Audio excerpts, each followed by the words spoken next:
দেশের মূল ভূখণ্ড থেকে বিচ্ছিন্ন সাগর বেষ্টিত সন্দ্বীপে ৫৬ কিলোমিটার প্রতিরক্ষা বাঁধ নির্মাণ ও সংস্কার কাজ করছে পানি উন্নয়ন বোর্ড।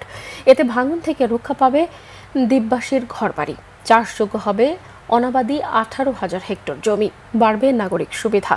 জোয়ার জলোচ্ছ্বাসে পানি না ওঠায় এই বাঁধ ঘিরে নতুন স্বপ্ন বুনছে সন্দ্বীপবাসী। চট্টগ্রাম থেকে নাসির উদ্দিনের তথ্য ছবিতে ডেস্ক রিপোর্ট।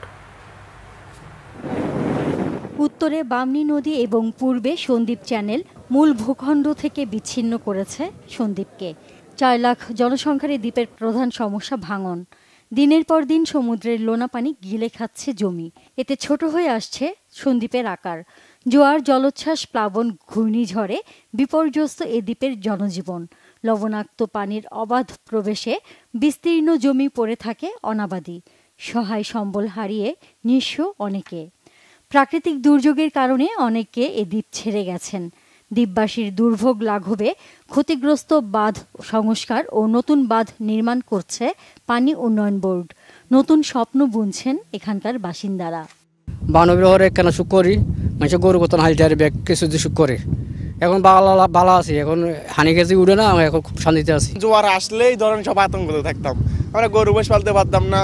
এই যে ধান করলে চলে যাইতো, কিন্তু ৮-১০ বার লাগানোর পরও হইতো না। আমাদের এখানে অনেক কষ্ট হয়েছে, চাষবাস নিয়ে, জমি নিয়ে, গরু কোতান ফালতে পারি নাই, ঘর বাড়ি ফানি উঠে যেটুকু। এখন তো এখানে বস্তা দেওয়া অনেকটা ভালো হয়েছে।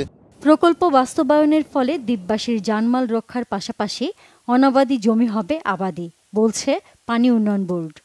8.14 কিলোমিটার প্রোটেক্টিভ ওয়ার্ক এবং 4.2 কিলোমিটার মাটির কাজ বর্তমানে চলমান রয়েছে। এই কাজ বাস্তবায়ন হলে আমরা আশা করতে পারি এলাকার জনগণের জানমাল এবং গুরুত্বপূর্ণ স্থাপনাসমূহ রক্ষা পাবে।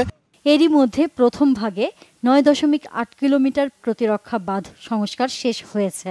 প্রায় ৫৬২ কোটি টাকা ব্যয়ে দ্বিতীয় ভাগে আরও প্রায় ১২.৫ কিলোমিটার বাঁধের ঢাল ও তীর সংরক্ষণের কাজ চলছে। পুরো সন্দ্বীপের চতুর্দিকে আমাদের বাঁধ আছে ৫৬ কিলোমিটার, এবং এর সাথে আমরা এই যে সারিকাইত, মগধরা, রহমতপুর, কালাপানিয়া এই ইউনিয়নগুলোতে যেই জায়গাগুলোতে বাঁধ দুর্বল রয়েছে সবগুলো জায়গায় আমরা বাঁধ মেরামতের কাজ হাতে নিয়েছি, এবং আমরা আশা করছি আমাদের প্রকল্প বাস্তবায়ন হলে সন্দ্বীপ উপজেলায় আর এই জোয়ারের পানি প্রবেশের হাত থেকে রক্ষা পাবে। ২০২৭ সালে শেষ হবে পানি উন্নয়ন বোর্ডের এ কর্মযজ্ঞ। Bangla Vision news desk.